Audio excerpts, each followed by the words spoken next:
I usually say it on Monday, but I'm barely alive, man.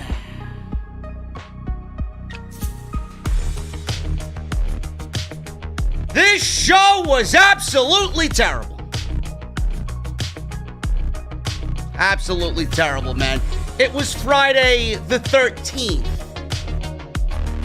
WWE gave us all of the scares, all of the nightmares, all of the creepy vibes that usually come out of WWE Creative because of today's special occasion.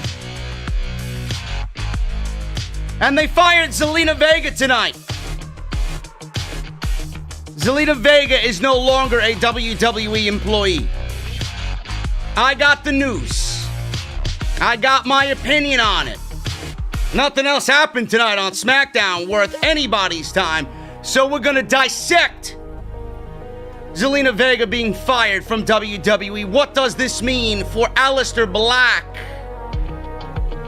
Why was Zelina Vega fired? Did she want to get fired? We're going to talk about it tonight, man, on what was an absolutely terrible edition of SmackDown for November 13th, 2020. This is the only post-show that you need, man. This is the SmackDown post-show. I am JD, and this is Off the Script.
What is going on, guys? Thank you so very much for joining me right here on Off the Script. It is Friday, November 13th, 2020. What an absolutely terrible SmackDown tonight. Absolutely terrible SmackDown tonight. I was actually live streaming on Twitch earlier this afternoon, and people were blowing up my chat on Twitch about Vince McMahon and the fact that Vince McMahon had completely ripped up the script for tonight's show, and that he completely rewrote the show, and I'm assuming it was delivered in the 11th hour, or it was finished in the 11th hour. Folks, I can't even begin to tell you, and I listen, I don't know who's watching me. I don't really know who's watching me, man, from fan to maybe people who work in the WWE, people who work in the industry. You know, I think I do a very good job at giving you guys what we are watching. I don't sugarcoat anything. I don't hide behind this fake wall of positivity for the sake of being positive because I'm afraid of ruining relationships with people in the WWE. I'm afraid of people blocking me on social media. You know, I'd like to think that what you guys get from this show and what you get out of me is genuine. And if you were sitting with me at a bar, you'd probably get the same thing that you're getting here. Not all the yelling, obviously, because I don't yell like a fucking raving lunatic in public. Depends. It really depends.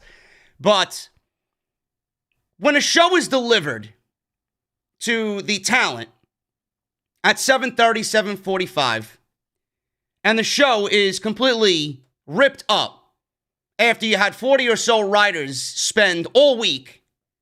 I don't know what their work entails during the week, but when you have 40 or so writers write a show, it may be a situation where the show was fucking written today.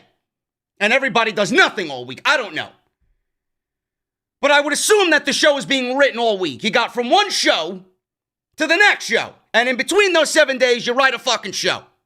You'll get together on your Zoom calls. You sit around in your fucking pajamas and you talk about what's going to happen on SmackDown, right? I would assume that a show, when it's given enough time, is going to be well thought out and everything's going to be executed quite nicely. Things are going to make somewhat sense.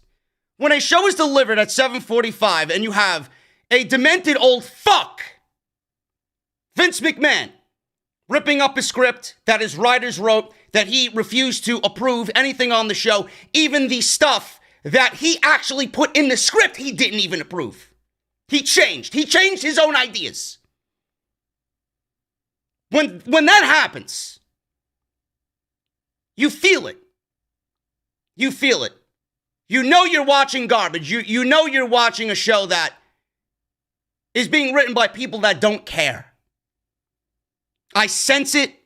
I don't need to read a Ringside News report or a Fightful report or a Meltzer report. I don't need to read any of those things. You feel it, you see it, you sense it. And imagine how the talent feels, man. Imagine how the talent feels knowing that this is their leader. That Vince McMahon is their leader. That Bruce Pritchard is their leader. I don't really understand how anybody would be happy working there. Because I sense and I see it when people just don't want to be there, man. Like, they're going through the motions. Like, oh, it's another day of work. I got to perform for these fucking animals on social media. Then I got to have people like JD come on his channel and criticize everything. It's not my fault. I know it's not your fault. I know it's not the talent's fault. It is Vince McMahon and Bruce Pritchard. This show was completely rewritten in the 11th hour. Completely rewritten in the 11th hour.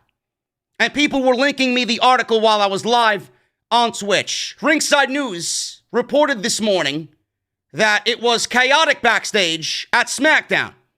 They had to rewrite the entire show. Then they were told it was a complete overhaul of everything. So whatever happened, whatever was supposed to happen, none of it happened. None of what was originally supposed to be on the show made it to the show. A tenured member of the writing team informed us at Ringside News that the entire show changed since last night. A remark we heard made about last night's meeting included the word brutal, quote unquote, brutal, because everything was slashed apart and Vince McMahon rejected the entire script. Now, we've seen SmackDown and Raw go through the same thing over and over and over again, where Vince McMahon refuses to sign off on things, where Vince McMahon is not available because the writers need him to approve, and he doesn't approve. Don't even know why the fuck they're employed there if he's not going to approve anything that they write. They are in a position of creative writer. What the fuck is their purpose of being there if none of whatever they wrote is actually going to matter? Never mind the fucking talent. Imagine these geeks in creative that have opted for this job. Imagine going to work and you write a show and you stress yourself out working for this fucking guy, thinking that whatever you got written on that paper is going to be good enough to get another SmackDown episode in the can. And then everything that you stayed up until the wee hour of the morning, configuring and strategically analyzing and piecing together the show, how do you feel going to work the next day? And Vince McMahon says, nah, we're going to get rid of all of it. We're going to rip it all up. And none of which that was in that script is going to happen on SmackDown. How would you feel? How would you feel? This entire episode, every segment changed from how it was originally written. It was an entirely different show than what was originally written by everybody else, man. I don't really understand it. And like I said, you sense it, you feel it, you see it. You see it. It's disgusting. It really is disgusting. Whatever happened on SmackDown tonight, man, we will go over, okay? I got plenty of news that we're going to integrate into the show throughout the 2 hours here. But before I get into the SmackDown review, okay, I might as well just jump right into the biggest story of the week here on SmackDown, being that she was a part of SmackDown. Her husband is a part of SmackDown, and that is Zelina Vega being fired by Vince McMahon today, and she is now future endeavored. She no longer has a job in WWE. Now, I seen geeks online. I seen all the social media cretins online, unintelligent as they may be. Zelina Vega tweeted out, "I support or I stand for unionization." Okay? I'm here to tell you that that tweet did not lead to her termination. If you think that that tweet led to her termination from WWE, you really just love to jump to conclusions. Okay? Zelina Vega was fired before that tweet.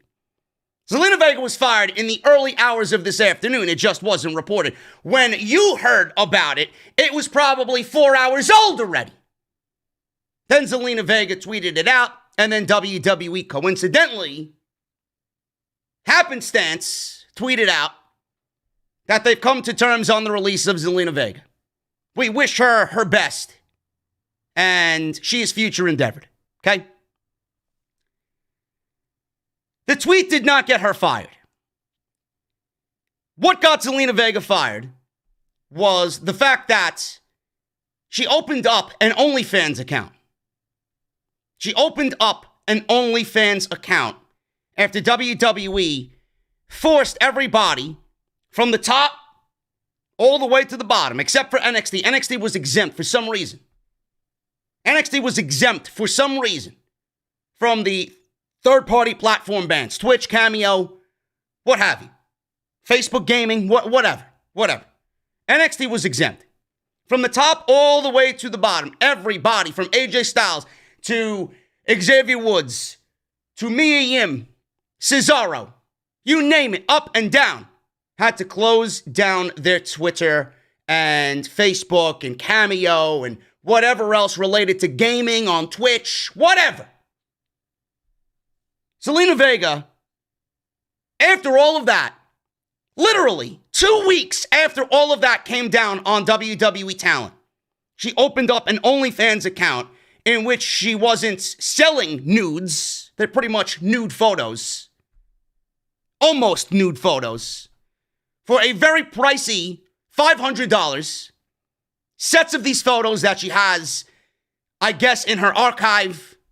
Cosplay. She does a lot of cosplay. She's dressing up as Chun-Li and Mortal Kombat, and she's a big gamer. It's great. It's great. I love to see the fucking simp who pays $500 to access her OnlyFans photos. Just to sit there in his bedroom with a bottle of fucking lube and a box of tissues. She opened up an OnlyFans account 2 weeks later. She continued to stream on Twitch. I don't watch none of these people on Twitch. I don't. I'm glad that they actually have a fan base, and I'm glad that people love to support, and I'm glad that the real fans go there and support all of these men and women who want to venture off into that type of thing. It's not an easy thing to do, no matter how big you are. It's not easy. You got to be on all the time. I don't know if Alistair Black was a part of that, or how often he was a part of that. I don't know when she did it solo or when they were together on that. She opened up an OnlyFans account and she continued to stream on Twitch well after the ban came into effect for all talent. She's not Paige. She doesn't have the seniority of Paige. She doesn't have the standing in the WWE like Paige does. She doesn't have the backing that Paige does. She's not Paige. Paige is retired. She's not even. She is contractually, but she's not even a WWE employee. She has no role on television. She has no role on television at all. What is she doing there? She's sitting at home collecting a paycheck because WWE, for whatever reason, wants to be paying her to do nothing. Paige didn't shut her Twitch down. Zelina Vega did not shut her Twitch down.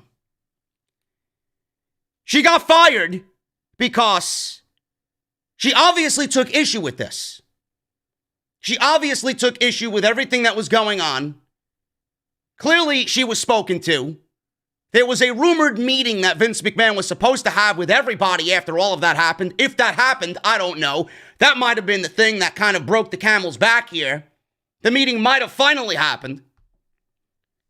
And the reason why she got fired is because she's from the Bronx.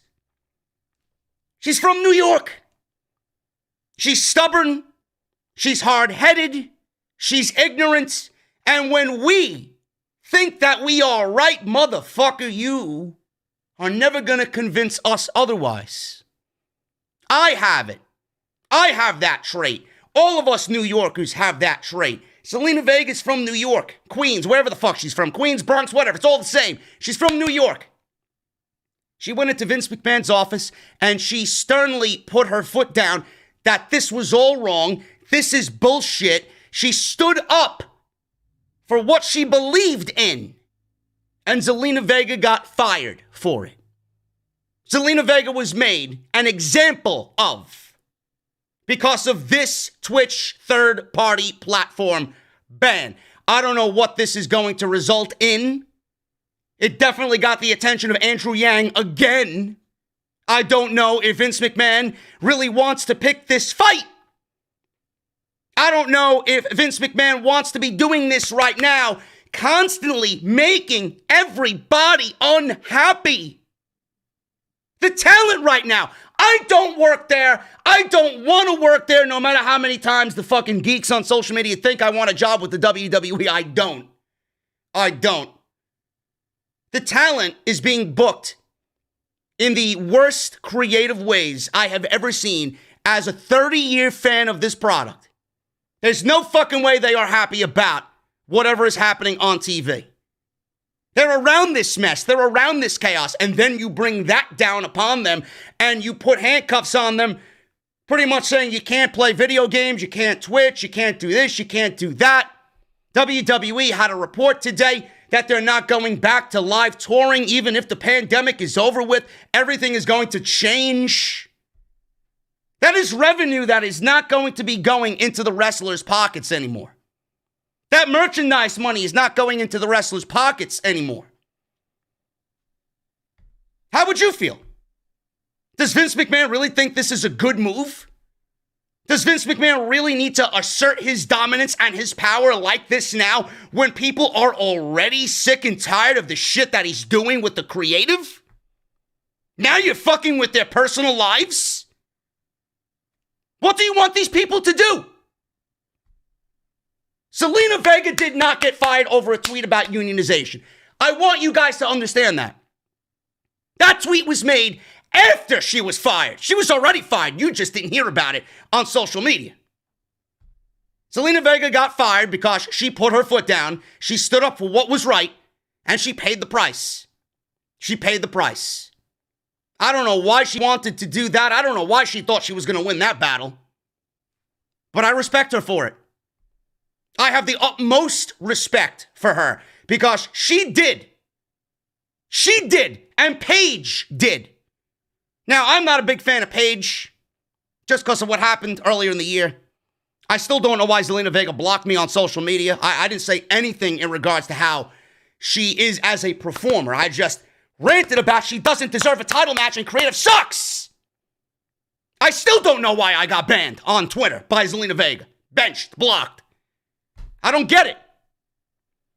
Everybody's soft. That's another story for a different day. I respect her decision. She did something that nobody in this company has the balls to do. And that is confront Vince McMahon and put their foot down, raise their voice, and tell them that this is wrong, this is fucked up. She got fired for it. and she was made out to be an example. Vince McMahon used her as the scapegoat, as the lamb, the sacrificial lamb. You want to fuck with me during this time right now? Ratings are at an all-time low. I got this shit happening with Trump and Biden and fucking Andrew Yang coming on top of me now, adding all this added stress I don't need. And then Vega thinks she's going to walk into Vince McMahon's office, get face-to-face with the chairman, and think she's going to survive? She was made into a sacrificial lamb as a statement to everybody else on that roster that this is real. That this is not going away. You either abide by my rules or you get the fuck out. You abide by my rules. If you give me lip, you're gone. There wasn't any suspension. There wasn't any fine. They skipped stage 1, they skipped stage 2, and they went right to stage 3. Termination. They didn't give a shit. All you read when Zelina Vega was wrestling Asuka, her getting a Raw Women's Championship match, her getting TV time right now, her getting split away from Andrade and being given a singles run in the women's division. Everybody under the sun in the wrestling community was reporting that Vince McMahon looks at Zelina Vega almost as if she is her or his own daughter. That she was that close to Vince McMahon. How much he loved her. How much Stephanie loved her. How far does that love go? How far does that love go in this business, folks? It doesn't matter who loves you. You're just a name and a number to these people. You are expendable. You will be used at their discretion in any which way. You will be demoralized in any which way that they see fit. You will be used as an example, in this case, like Zelina Vega was. All those reports, right, about how Vince McMahon looked at Zelina Vega like she was his own daughter. What happened with all that? Now it means nothing. It means absolutely nothing. I stand with her. She did something that nobody else had the balls to do, and that was stand up for what they believe is right. What the majority of the people watching this show, what the majority of the people on social media think about this third-party platform ban, she stood up for what everybody thinks is a fucked up situation for the talent in that company. But she was not fired for a tweet. She was not fired for that unionization tweet. She was fired because she was made into a sacrificial lamb. Get it right. Do not listen to anybody. Do not read a report saying that she was fired for said tweet or whatever. We don't know what was discussed in that meeting. We don't know if Zelina had a one-on-one. We don't know if Alistair Black and Zelina met with Vince McMahon face-to-face. We don't know. Maybe the news will be out sooner than later. So keep an eye out for that. What happens to Alistair Black? Alistair Black has been buried time and time again by WWE.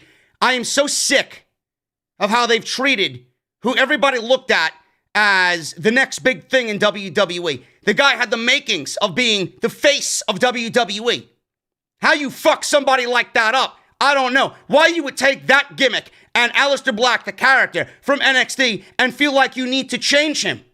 They cut his look, they cut his promo, they cut his entrance, they cut his theme. And then they buried him on TV. Just like Keith Lee, everything that they did with Alistair Black is a list of what not to do with a professional wrestler. WWE did that, and Alistair Black is no better than Titus O'Neil, who, by the way, was drafted ahead of him in the draft. Dana Brooke was drafted ahead of Alistair Black in the draft. He's going nowhere. He's going nowhere. WrestleVotes tweeted out tonight that frustration is an understatement coming out of this situation. Zelina was frustrated. Alistair was frustrated. You know he's going to back his wife. You know he's going to back his wife. He's got a job to lose, but he's going to back his wife, which makes him a good man. Alistair Black is frustrated for his own reasons. Zelina is frustrated because of this situation.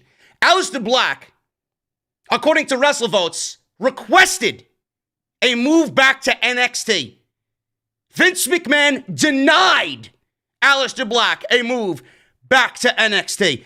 I have to ask the simple question of why. Why do you refuse Alistair Black going back to NXT? It is a topical discussion where it's got enough bullet points to really make a case for, an argument for. If Vince McMahon cared about Alistair Black, he would have been used on TV. So, from an outsider's perspective looking in, if I am looking inside and I see Vince McMahon not using Alistair Black, and the guy has absolutely wasted 2.5 years of his life on the main roster because WWE completely killed his entire character. Triple H handed them gold on a silver platter, and they ruined him, just like everybody else. They don't know talent when they see it. They think Alistair Black's not tough enough. They think Alistair Black is goofy. They don't like the look. They don't like the character, this and that. The vision of the main roster is very different from the vision of NXT. That is different. That is definitely different. How they see it and how Triple H sees it. Not so much now because, when you got Leon Ruff winning the North American Championship and there's no future plans for him and they did that as far as a creative decision goes for shock and awe with no plans. I don't know who's booking the show. It might very well be Vince McMahon for all I fucking know. But they'll spin it around and say, oh, it's a Johnny Gargano curse. He can't hold the championship. Give me a fucking break. Guy's the best wrestler in the entire fucking company if he wants to be. He can't hold the fucking title. If Vince McMahon cared about Alistair Black would have been in title programs. Alistair Black would be a staple on TV. Alistair Black would have been in a prominent role at WrestleMania. Vince McMahon doesn't give a shit about Alistair Black. Additionally, if Vince McMahon gave a shit about NXT, if Vince McMahon watched NXT, don't you think Vince McMahon would look at that decision and say, well, you know what, Alistair Black asked me if he wants to, or asked me if he could go to NXT, go back to NXT and be moved back down there. Vince McMahon's looking at that as two things. Number one, he's pretty much telling Alistair, that your creative sucks. I'm unhappy here. And Vince will never let anyone get one over on him because if he moves Alistair Black to NXT, he's pretty much admitting that he's a failure. And Vince is not going to admit he's a failure. He would never move somebody asking to be moved to NXT where he knows they're going to be booked so much better than whatever he's doing. Vince takes this and he uses it for fun. Like a big game hunter, man. If you're going out into the fucking woods and you're going to shoot some deer, right? Or you're going to the African fucking safari and you're going to hunt elephant. This is game. This is big game hunting for Vince McMahon. He hunts NXT talent, and if he likes them, great. They get to live. But if he doesn't like them, he cuts off everything about them, demoralizes them, strips them down to basically nothing, and their head is now engraved on Vince McMahon's wall in his office at Titan Tower, right next to the T-Rex. That's exactly what he does. Nobody's going to convince me otherwise, man. Vince uses NXT talent that he doesn't like and kills them purposely to get back at his son-in-law. Because he knows for years that Triple H was doing it better than he was. And still kinda is. I'd much rather take Triple H's vision over anybody in Vince McMahon's corner. He knows that he can't do his job right anymore. And that Triple H, everybody was looking at Triple H and saying, you know what, Triple H, everybody wants him to take over the company when I die. I'm never gonna die. I'm never gonna die. You know? Guy has probably got the fountain of youth in his fucking backyard. Guy's gonna live to 98. He's gonna be walking out to SmackDown on a fucking, on a cane.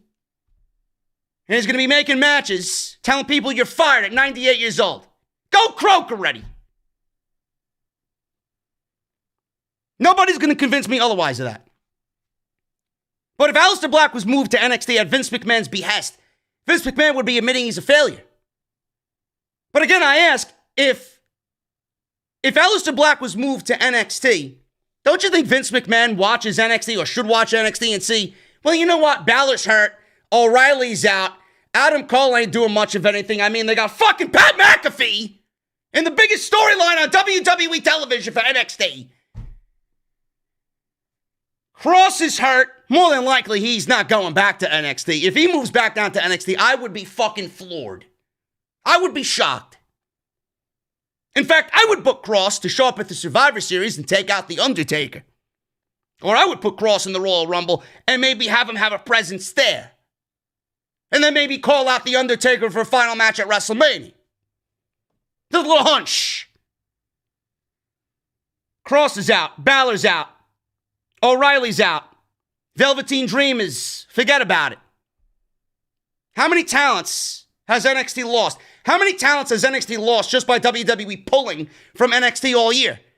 About 12, 13, 14 talents. Most of which are being fucking misused on the main roster.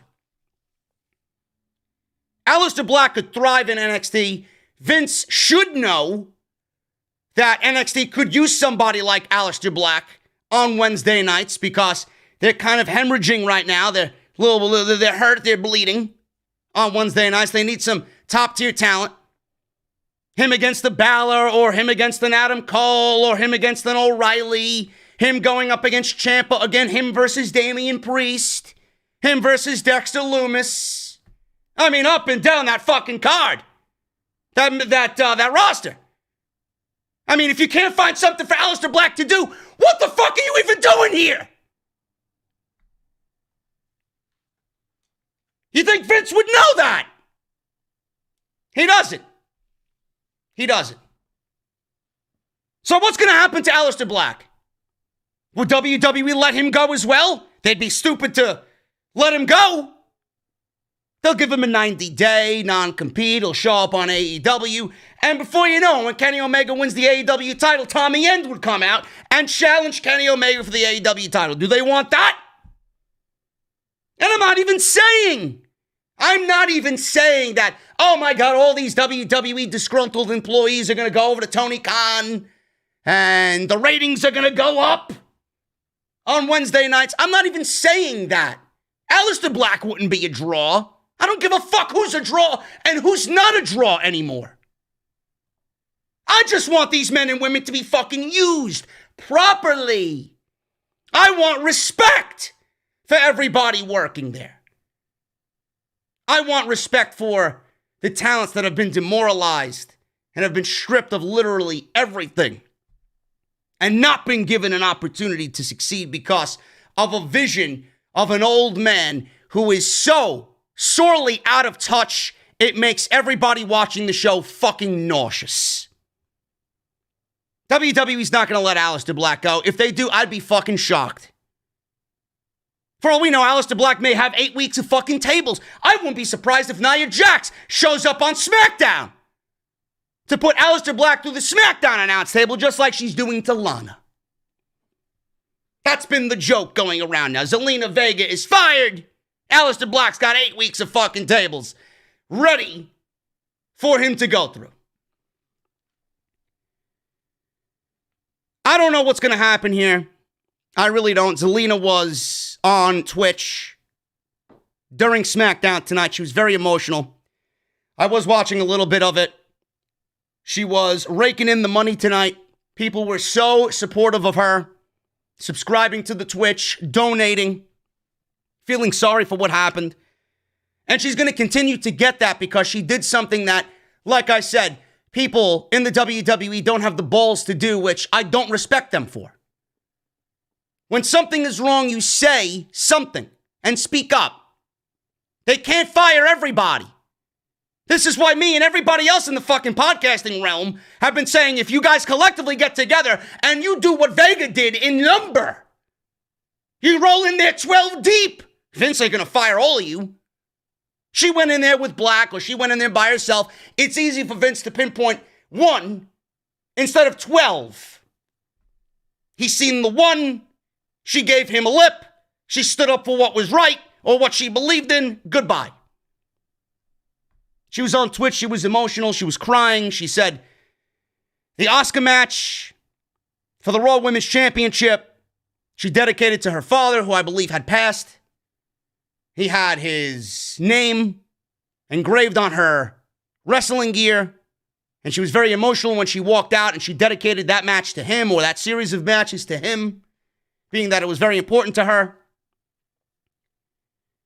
She said that her dream was to be a WWE superstar, and that's all she ever wanted. And that she's not angry. She's not angry. She said explicitly she's not angry. WWE made her dream come true. She met her husband in NXT. WWE has given her more than she could have ever asked for. But if she's not angry, that again shows the level of maturity coming out of Zelina Vega and the respect that we should have for her because of what she did. She's not angry. She could be angry. She could have went on Twitch and shit on the fucking company for all we know. She didn't. She did. She could have pulled a page and started blaming WWE for everything. Literally everything. She thanked Andrade. She thanked Tommy Dreamer. She thanked the women's locker room. She thanked Vince and Stephanie. She was very emotional. And it makes me think that, I said it on social media. I was saying it to a couple people via text. Maybe she wanted to get fired. That was the thought process possibly when I read the reports of her starting an OnlyFans and her not stopping on Twitch. Maybe she wants to get fired, but she was doing it because she felt like she could do something and make a difference. You can't make a difference if you're one person. You can't make a difference if you're Alistair Black and Zelina Vega as a couple. You have no power in this situation. They don't care about you to begin with. They don't give a shit about you. You're nothing more than expendable to them. Now, they save on payroll. That's all they give a shit about. They're not going to bat an eyelash that they let Zelina Vega go. But at the end of the day, we have to respect her. She was probably one of the best managers in recent memory. She enhanced Andrade Cien Almas more so than anyone could have possibly ever imagined. Zelina Vega actually was the reason why he transformed his entire gimmick. Remember when he was popping out at cakes? Not legitimately, but he came and he was this playboy. He was wearing suspenders and he was just a loser. He was boring. Nobody really cared about Andrade. In comes Zelina Vega. Instantly transformed his gimmick and his character and his star on NXT. That was because of her. That was because of her. And WWE, again, just like everything else, didn't know what they had in that pairing. Very powerful woman. Had on-screen presence. Could talk. Better than most of the women in that locker room. And they squandered it. They took her away from Andrade. And now she's gone. And Andrade, what he does now, I don't know. It's a very sad situation, man. It really is. But I will say this. She was not fired for the tweet. She was not fired for the tweet. Jesse is texting me. New details on major WWE release. This is coming from PW Insider right now. Listen to this. Multiple WWE sources have confirmed to Mike Johnson over at PW Insider that today's release of Zelina Vega was fallout from last month's edict that talents dropped their relationships with third-party entities such as Twitch, Cameo, etc. in favor of World Wrestling Entertainment, spearheading those relationships and fielding talents out as part of their contractual duties. It appears Vega will be subject to a 90-day non-compete. PW Insider is also reporting she found out today prior to SmackDown and was only informed a few minutes after tweeting in support of wrestlers unionized. That's bullshit. She knew she was fired before that tweet went out. Otherwise, she wouldn't have put that tweet out. I don't find that to be true at all. But everything that I just mentioned to you, I just legitimately seen this right now. Jesse just sent it to me via text, via Wrestle Geeks. Multiple sources have confirmed that this is from the fallout of last month's edict. Like I said, I had no prior knowledge of the situation. I don't need anybody. Open your eyes. She opened up an OnlyFans. She stopped for a little bit and then went right back to twitching on Twitch. She was made an example of. She didn't get fired for a tweet.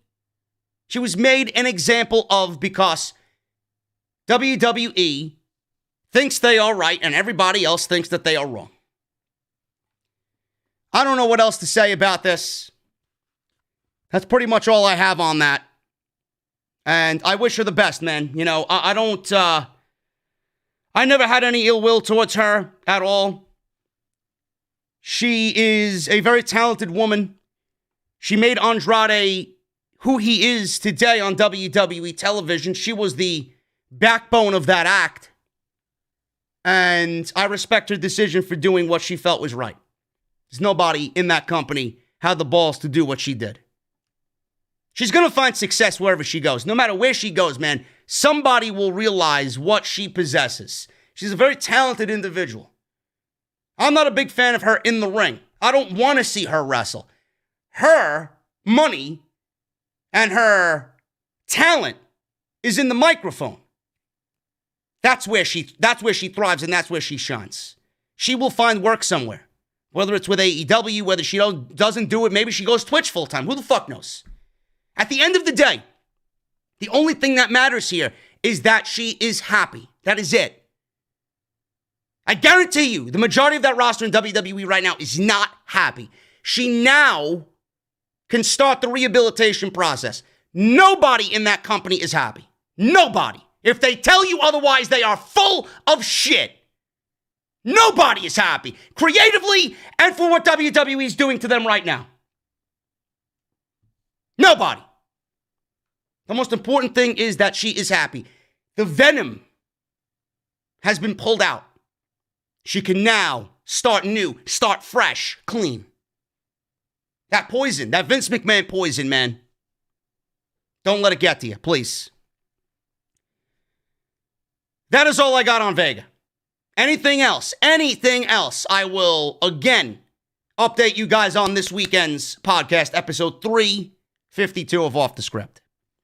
Thank you guys for joining me, man. We got 2,000 live in the chat. Thank you so very much, guys. Thank you for spending your Friday night with me. How many of you guys got a PlayStation 5 in the chat, man? How many of you guys got a PlayStation 5 in the chat? I got one right here, man. Look at it. Look at it. Look at it. Yeah. I couldn't stream with it. I tried. I tried to stream the Black Ops Cold War game on Twitch last night. Can't stream from it. Apparently, the OBS software that I use is not compatible with it, I guess. So I was playing it today on the PS4. But I'm fortunate to get one, man. I'm going to be fucking around with it all weekend, so I'll keep you guys updated on what happens. But if you want anything gaming related, man, I'm on Twitch too. Twitch.tv/JD from New York on Twitch. It's in the description. You guys can go check it out. But thank you guys for joining me, man, on the podcast tonight. Listen, we're going to get into the SmackDown review. We're going to talk about the SmackDown review in just a second. Again, hit that thumbs up, guys. We got 564 likes in the chat right now. Please, let's try and get 1,000 in the chat before we get the hell out of here. Super chats are open if you guys want to hang out at the end of the show. Super chats are open. I see them coming on in. I do not forget about you guys, man. We will hang out at the end of the show. Follow me on Twitter at JD from NY206. That is on Twitter and Instagram. Hit that subscribe button down below. Turn on that bell for all notifications. If you guys want to support the show, you guys can definitely do that. Patreon.com/JD from NY206. Bonfire.com to get your Off the Script merchandise, the exclusive home of Off the Script. If you guys want to go get a mask, mouthmasker.com/OTS. We got the new black Off the Script masks in stock. If you guys want to go and check all the other videos out on the channel that I've uploaded this week, we were live for Monday Night Raw. We were live for AEW Dynamite. We got some Off the Script extra for you. That went up yesterday. Go and check that stuff out. Links are down in the description of this very video. And today's show is sponsored by my great friends over at Audible, audibletrial.com/offthescript. 30 days free and one free audiobook of your choice, man.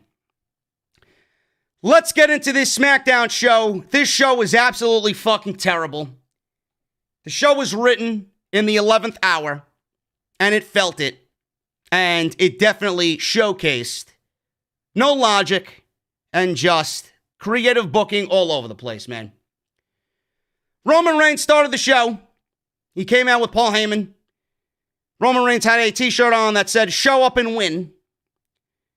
Michael Cole noted that Roman Reigns is scheduled to face Randy Orton at Survivor Series. That was the big thing tonight. Roman Reigns versus Randy Orton for the WWE Survivor Series. That could change on Monday night if Drew McIntyre gets a rematch against Randy Orton and wins. Or if he gets a rematch, he does have a rematch. If he wins the WWE Championship, it could be Drew McIntyre versus Roman Reigns at the Survivor Series instead. Reigns was in the ring, and he asked Paul Heyman, "What do you call this place, Paul?" Heyman whispered, "The Island of Relevancy." So Reigns looked toward Heyman again, but still, he didn't make eye contact with Heyman at all during this discussion. Heyman was standing behind Roman, and Roman was kind of looking side-eyed at Paul Heyman. Reigns said the analytics don't lie. He said he makes everything relevant. He does. Especially in this heel run. He does, and he has. He's the most must-watch WWE act right now in the most must-see act storyline on WWE Raw and SmackDown combined. No question. He said Jay Uso was the twin. You didn't really know which one is which. And now he's pretty much main event Jay Uso. Daniel Bryan, Kevin Owens, Drew McIntyre, and Roman Reigns. So he's got a nice little string of momentum building for himself. And he actually qualified for the Men's Survivor Series team for SmackDown. He said in the last 2 weeks, he put Daniel Bryan out, and we haven't seen him since. And I'm glad we haven't, and I hope we don't. Because that's your WrestleMania match, folks. If Dwayne can't do it, Daniel Bryan's going to do it. And last week, he destroyed Kevin Owens. He said at Survivor Series, he will lead Team SmackDown to victory. He called it my team. He's not even on the fucking team, but it's his team because he does everything. He's in charge of everything because he's the tribal chief. It's my team. He said he will also establish his dominance, and I will beat WWE's secondary champion, Randy Orton. So, Jesse's texting me. I will get to that. I will get to that. You're not gonna believe this. If whatever Jesse is texting me right now doesn't resonate with you guys, I mean, Vince needs to go. Bruce Pritchard needs to go. They both need to go. This legitimately fucking pisses me off. He mentioned that the WWE champion is the secondary champion. We know it's not as a fan, but in WWE's eyes, the Universal title is their number one title. I know it's not, but that's what they think. Suddenly, Drew McIntyre's music played, and everybody was shocked. Everybody was like, "Oh my God, what is he doing here? Are you kidding me? What is going on?" Drew McIntyre walked out. So there goes the WWE brand split. 1 month after the draft, we got a Monday Night Raw superstar showing up for absolutely no reason. WWE hasn't played up the fact of Raw versus SmackDown all Survivor Series build, and now they want to do something. Why? We'll talk about it. So McIntyre, he walked into the ring. Heyman was staring at Reigns, shocked. He looked at McIntyre, shocked. He was trying to read Roman's reaction. Drew asked Heyman if he missed him, and Heyman said, "No, I didn't." He said he was just passing through town and decided to stop by. Drew said Reigns will be facing him at Survivor Series. He said a lot has changed since the last time they were in the ring together. He said he was eliminating him to win the Royal Rumble earlier this year. He said since then he made Heyman's client my bitch at WrestleMania. Drew said Reigns left everyone high and dry, and his absence at WrestleMania was felt Somebody had to step up, and that was him. Said it's been a privilege to be that man and be the WWE champion. He said Roman sees being the top guy as a right, but he says he sees it as an honor. He said he looks forward to looking at him in the eye and telling him he is the man now. He said he would prove it at the Survivor Series. I love how Randy Orton is not being mentioned here. I love it. You got a title match on Monday, and you're almost acting as if this is the match at Survivor Series. Will it? I don't know. Certainly looks like it. So Reigns says he likes Drew and respects him, and everything he said is the truth. But I'm back now, he said. And ever since I came back, nobody knows who you really are. He says he doesn't watch Raw. I mean, who really does? He doesn't watch Raw. How many millions of people do with the same exact thing, man? Oh, my God. If that's not an inside fucking jab at Monday Night Raw, I don't know what is, man. Nobody watches Raw. I don't watch Raw. Oh, man, I loved it. It's all good.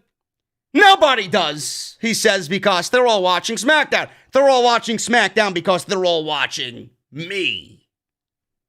I mean, I don't see any lies there. No lies detected there, Bruce. You know. I would be a betting man to put money down on that and say Paul Heyman didn't put that in Roman's script just to get back at good old Bruce. So, Reigns said now that Drew has failed his audition, he should tell everyone who he is. Drew said he's the guy that is going to beat Randy Orton on Monday Night Raw, win the WWE title, head into Survivor Series as WWE champion, and show him what a champion really, really is. Jay Uso ran out and ran to the ring and stepped between them. He ran out. No theme music. Jay Uso had no theme music play. He ran out, which makes it a little bit more impactful, man. I always cringe when someone's theme music goes off and they interrupt the promo segment. He ran out there with no theme music. I was actually surprised. He told Roman he's got it. He said and turned to Drew that they run the show. What are you doing here? He said they didn't invite him. He says he's being disrespectful. And the last people who were disrespectful, he took out. Bryan took him out. Kevin Owens took him out. He then challenged him to a match tonight. Drew smiled. Uso dropped the microphone. Drew then shoved the Uso down to the mat. Drew then stepped into Roman's face. They had a stare down. Reigns and Uso walked out of the ring. And it looks like we had a Drew McIntyre and Jey Uso main event for SmackDown tonight. Number one, Reigns is great. Reigns is still the most must-see act on all of WWE television. His facial expressions, his body language, his aura is great. Drew McIntyre was really good here too. They really sold this as being a big match. They do have history. I do appreciate that Drew McIntyre brought up the fact that he did eliminate Roman Reigns in the Royal Rumble to win it, and then Roman Reigns went away. So they do have history even before that, because Drew McIntyre was with the Zigglers and the Corbins and the Strowmans on Monday Night Raw as they battled the Shield on Monday Night Raw in one of the worst eras of Monday Night Raw ever. Rinse and repeat between all four of those guys and Rollins, Ambrose, and Reigns. It was awful. They were great. This situation, this booking is not great. I don't know what we're doing here. Drew McIntyre came out and barely made any mention of Randy Orton. Or he did mention Randy Orton, but the overall vibe of this entire segment, this 20-minute segment, it didn't even feel like Randy Orton mattered. It didn't feel like Randy Orton as WWE champion mattered. So what is WWE exactly doing here? You wasted 20 minutes. You want me to believe that WWE wasted 20 minutes on this, on Drew McIntyre, on Roman Reigns, 20 minutes. And they're not going to do the match at Survivor Series? I don't know. Certainly looks like WWE has changed plans. But why would they do that? Why would they change plans? Is this the bigger match? Do you think that people are going to be more interested in this than Randy Orton versus Roman Reigns? It doesn't fucking matter. It doesn't matter. What difference does it make? If it's Randy Orton or Drew McIntyre versus Roman Reigns, I would love someone in WWE to tell me what difference it makes. You're treading very thin ice here. You are. Now, if this is the match at Survivor Series, I don't even know why the fuck you took the title off of Drew McIntyre to begin with. Why did you put the title on Randy Orton if you knew you wanted to do Drew McIntyre versus Roman Reigns at the Survivor Series? This is where at least 4 weeks of some long-term storytelling would come into play and be favorable to you. They put Randy Orton and Drew McIntyre inside Hell in a Cell, which is numero uno, number one, right there, a mistake. I'm trying to speak Spanish. I can't fucking speak Spanish. Number one mistake right there. Why'd you put them inside Hell in a Cell? If you wanted that match to happen again at the Hell in a Cell pay-per-view, then you should have just done it a regular way and not include Hell in a Cell as a stipulation.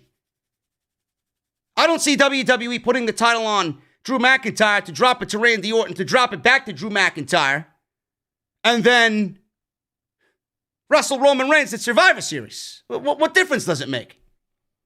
Now, Drew McIntyre doesn't have a role right now at Survivor Series. He doesn't.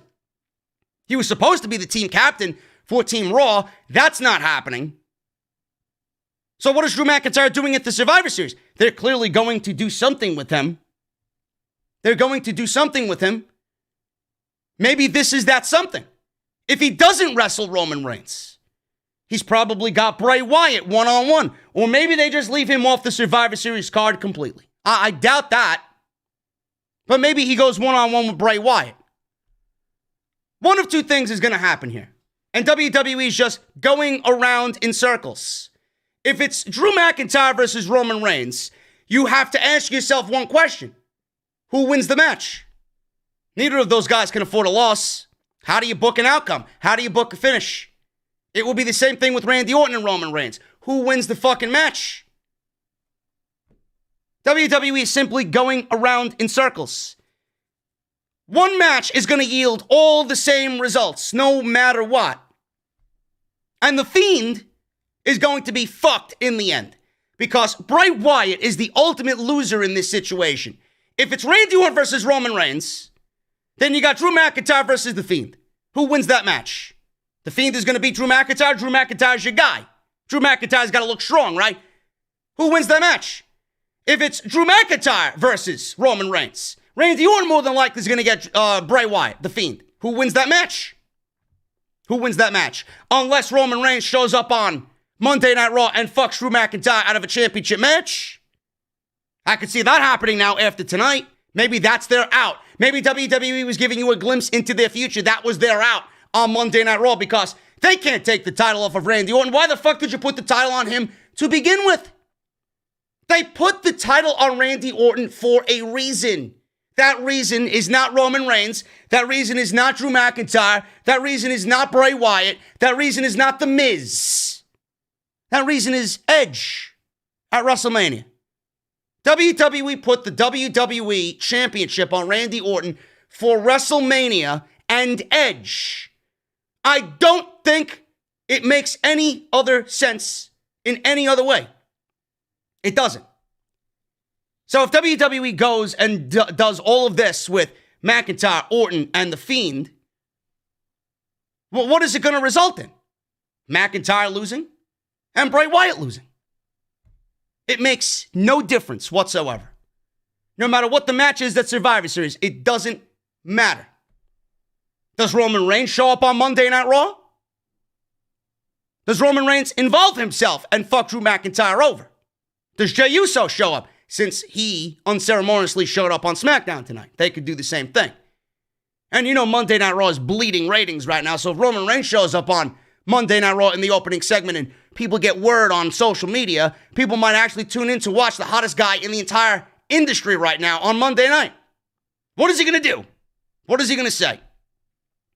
I doubt WWE is changing plans here. They made it seem like they're changing plans, but I doubt they would change plans. It doesn't make any sense whatsoever. Now, either A, they're going to do the match, or B, they're giving you a glimpse into what they want to build towards in the future. Seth Rollins apparently is going away. Seth Rollins apparently is going away because Becky Lynch is due next month. He finished up his feud with Rey Mysterio. He'll probably finish up his feud with Buddy Murphy next week after what happened tonight. Seth Rollins going away.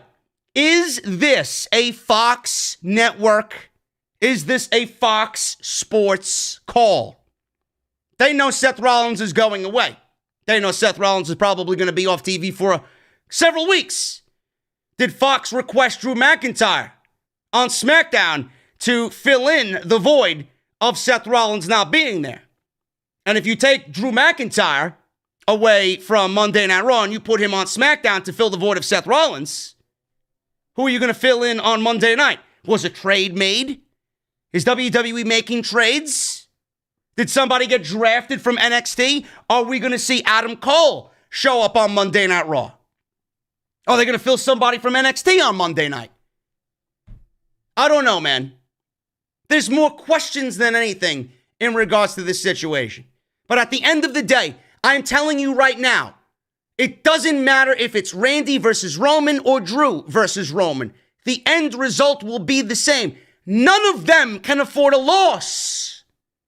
I don't see Randy Orton immediately winning the title and not defending the title, and the only title defense is against Drew and him dropping the title. I don't see it. I don't see Drew winning the title and then going into Survivor Series and taking a loss to Roman Reigns. What is that going to do? Anybody against Roman Reigns now is going to be eaten alive. He's not losing. You booked yourself into a corner and you don't know how to get out of it. They are fucking stupid. This is why the Survivor Series gimmick of fantasy warfare, Raw versus SmackDown needs to die. We need to have feuds that happen on Raw and feuds that happen on SmackDown integrated into the Survivor Series. If you want to do the Raw versus SmackDown Survivor Series team gimmick, I'm fine with that.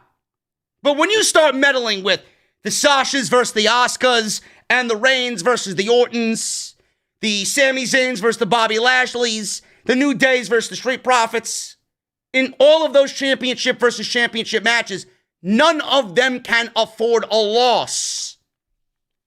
How stupid. It's very stupid, man. Moving on. Reigns was in the back. He was legitimately yelling, screaming at Jay Uso for going out there and handling his business. Nobody told you to go out there and make a match for yourself. I make the matches around here. Jay took the verbal lashing from Roman Reigns and said, I will handle it. Roman Reigns said, you better handle it. And then he walked into his locker room. Sami Zayn came out, had a one-on-one match with Apollo Crews for the Intercontinental Championship. He said that he found out about this match and him defending the Intercontinental Championship at 7 p.m. That was a legit shoot, folks. Sami Zayn saying that was a legit shoot. As we all know, the script was rewritten completely by Vince McMahon. Sami probably wasn't even in the original script. And if he was, he probably didn't have an IC title match. He ranted and raved about being late and being given late notice for his match tonight. He said he will show Bobby Lashley what a real champion is. He said he had to jump through hoops to get the title back that he never actually lost from Styles and from Jeff Hardy. This match went 3 minutes. Apollo Crews had a short night. He was in, he was out, he was back in catering with his cooking apron on, and the water that was boiling for the fucking rigatoni that he put on the stovetop was nicely boiled and salted. He came, he went back, and poof, the water was boiling. In goes the pasta. Titus is making the red sauce with some fucking meat. Meatballs, sausage, whatever. Brajol. An Italian was served, and Dana Brooke was happy. Sami Zayn wins in 3 minutes. This was not exciting at all. Apollo threw Sami headfirst into the metal side of the ring steps. He then put Cruz in a leg lock in the ropes. Sami entered the ring. Cruz was counted out. Cole said he never seen the ring apron come off so easily before. He wondered if Sami set that up ahead of time, or the wooden beam, or the steel beam, not the steel steps, the steel beam of the ring apron. Apollo Crews threw Sami Zayn into it. Whatever the case may be, Sami Zayn wins. Zayn wins via count out in 3 minutes. What a real strong showing for the Intercontinental Championship going on into the Survivor Series, man. If you think Zayn is winning that match, give me a break. Adam Pearce says he cannot officially sanction the match because he's not a SmackDown wrestler. He said if he wants to fight, he can give it to him. Drew agreed to it, and he told Pearce to tell Roman to sit in the front row. So it is a situation where Jay Uso challenged Drew McIntyre, and Adam Pearce says he can't sanction the match because he's not on the SmackDown roster to Drew McIntyre. So if he wants to fight, he can give it to him. He can give it to him, but it's not going to be a WWE counted match. So I got to give them some credit for coming up on the fly with that. Well, you're not really a SmackDown superstar, so really can't give you a match here, but it'll be unsanctioned. Whatever. Sasha Banks made her way out to the ring. She was wearing a leopard print outfit. All the geeks on social media were drooling. They showed a side-by-side picture of Sasha dressed up like The Undertaker doing an Undertaker pose for the 30th anniversary of The Taker. Sasha was in the ring. She said the hater said she couldn't defend her title. Bayley couldn't defend her title, but she did it. And damn, this feels good. She said after the highs and lows of the past 6 months, it would have ended anyone else but not her. She told everyone in the back that they are officially put on notice. She said she knows Carmella is watching in the back. Bayley's music played. Bayley walked out, yapping. She didn't have a microphone. But Carmella then attacked Sasha from behind, gave her a super kick, and then she gave her a face plant, sit out, face plant. And then that was it. So a sneak attack from Carmella from behind on Sasha Banks. This was a complete waste of everybody's time. Everything up until this point was a complete waste of everybody's time. Why was this necessary? Seriously. We seen this last week. What did Sasha go out there and accomplish? She accomplished nothing. She barely got anything out. She didn't really make an important statement on this show. And Carmella comes out and does exactly what she did last week to Sasha Banks. And by the way, it was supposed to be Sasha. I don't know if you guys watched Talking Smack. It was supposed to be Sasha Banks on Talking Smack and not Carmella. Carmella was on Talking Smack because it was actually supposed to be Sasha Banks. I have it within my right mind to think that Sasha Banks actually said something to management and said, she just laid me out for an attack. She super kicked me and attacked me, yet you want me to go on Talking Smack and not sell the injury. Shouldn't it be Carmella that goes on the show to talk about the attack instead of me going on Talking Smack and no selling the injury? Aren't we looking to build Carmella up here? So that's exactly what happened there. I would not be surprised if that was the case. Bruce, you fucking geek, why is it so easy for us to book the show, but you struggle to come up with the most logical of scenarios? Absolutely a waste of fucking time. Dolph Ziggler versus Otis. Otis was backstage scarfing down 3 plates of food backstage. Robert Roode and Dolph Ziggler walked right up to him in front of him as he was eating because, Otis is fat. So they can't really portray Otis in a light where he's not stuffing fucking turkey legs down his face. So they were making fun of him right in front of him. Making fun that he lost his partner, making fun that he lost Mandy. He stood up, he heard them talking. He tipped over the table in a rage. And then we went to commercial break. So I'm assuming this was a cue for their match coming up. Bro, you spilled all of that food on the floor. I don't know if Titus really appreciates that, man. Many man hours.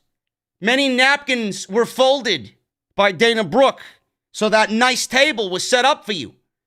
You know, Titus put a lot of work into that fucking meal that you were eating, 3 dishes of it, and then you just throw it on the fucking floor?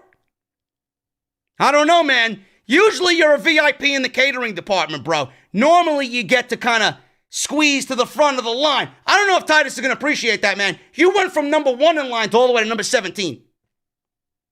Not good, man. Not a good look. Dolph Ziggler versus Otis, like we haven't seen this one before, folks. That dementia, that Alzheimer's from Vince and Bruce is really kicking in, bro. Awesome.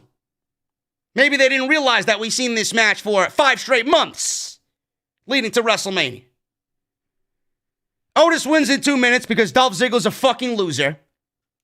He's not really a loser, but WWE treats him like a loser. So, Otis wins in 2 minutes. Rude stood on the apron. Otis turned to hit him. Ziggler surprised Otis with a zigzag. Near fall. Otis blocked a super kick. Power slammed Ziggler down. He then hit a very sloppy caterpillar. He set up for a big splash in the corner. Rude delayed him. Then he backed away. He hit the Vader bomb, the Vader splash in the corner. Landed it anyway. 1, 2, 3. Otis wins. Wow. Awesome, man. Awesome. Otis. What are we doing with Otis here, man? What are we doing with Otis? You take the Money in the Bank briefcase off of him to throw him right back in a feud with Dolph Ziggler. I mean, some effort. Some would be appreciated. Chad Gable. He walked up to Otis, who, by the way, are best friends. Very good friends. I don't know if they're best friends, but they're very good friends. Chad Gable talked about Otis on the Corey Graves podcast after the bell a couple of weeks back.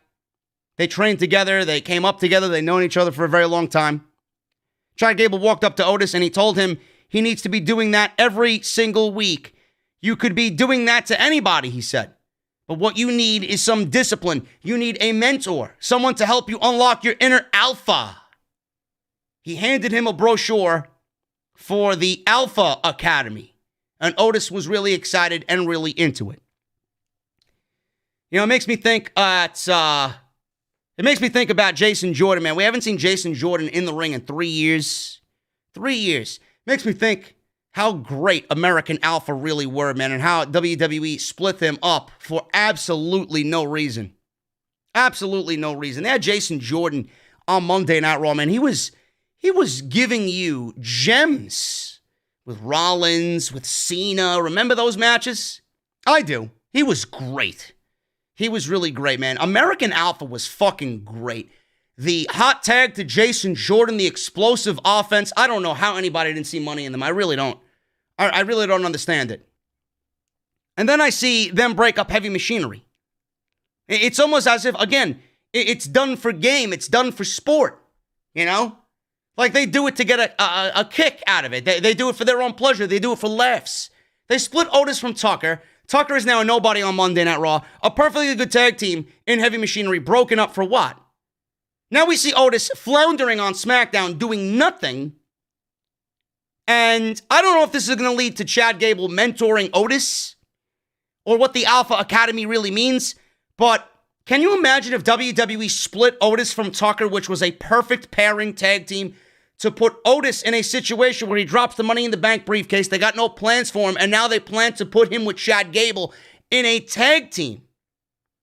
I don't know if it's going to be a mentor, a manager, a coach, but it certainly seems or smells like tag team to me.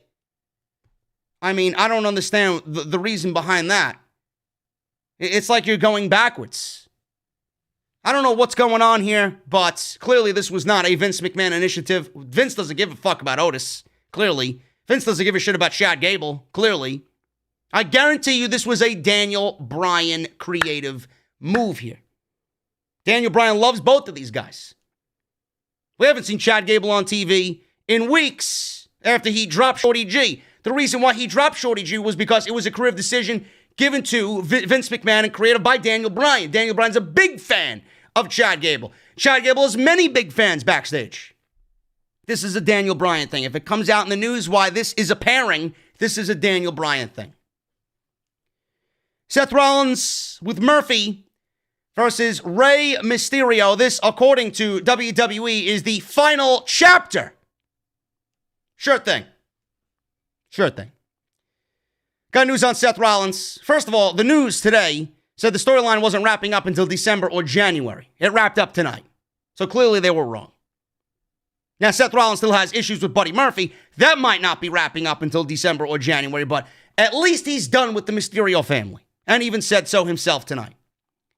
But Rollins is actually taking time off from SmackDown. Ringside News has learned that Seth Rollins is scheduled to receive time off for the birth of his and Becky Lynch's baby. She's been out of action since May when it was announced that she was expecting. Exact details on the length of Rollins' break from WWE are not clear. And his time off will likely start after Survivor Series as he is slated to wrestle on Team SmackDown during that show. Becky Lynch is due to deliver her baby in December, but they have not publicly disclosed the exact date, nor should they. Creeps on social media, man, I tell you. Creeps and degenerates on social media. Seth Rollins obviously is taking time away. I think we all knew this from the report, but the break will be for personal reasons. He's not hurt. He's not worn down or tired. It's a very important life, situation, so he's taking the time away to be with his wife. So good for him. I don't think WWE needs Seth Rollins on SmackDown anyway, and they'll be able to survive if he's gone for a month. But like I said, is Drew McIntyre showing up on SmackDown a situation where Fox X for Drew McIntyre on SmackDown and we may get something else moving on over to Monday Night Raw, or someone else moving on over to Monday Night Raw? I don't know. But he is taking time away from SmackDown for personal reasons. So that is that. As far as the match goes, Seth Rollins versus Rey Mysterio, this was easily the best thing on the entire show. I didn't really care about the feud going into this, but I'm just glad that this is finally over. It really is over, and they said so. They kept saying, final chapter, this is the end, whatever the case may be. Good match here, a couple of botches here and there by Mysterio, but Mysterio attacked Rollins' knees at the start of the match. At the bell, Rollins fought back. Mysterio was getting back at Rollins with some kicks and some offense. Rollins hung Mysterio on the top rope to gain control in the match. He tried bringing in a chair. This was an ODQ match, by the way. He brought in a chair, but Mysterio recovered and set up for the 619. Rollins avoided the move, but then they ended up fighting on the apron. Rollins attempted a power slam off the apron, but Mysterio reversed it into a DDT. They fought outside. Rollins got Mysterio in an electric chair and walked towards the announce table. Mysterio countered into a sunset flip, which sent Rollins into the barricade at ringside. Mysterio attempted to dive under the bottom rope, but Rollins caught him. Rollins then suplexed Mysterio onto the announce table, and Mysterio's back was the target now. As Rollins was attacking the back, he finally hit a backbreaker to continue the offense as he regained control.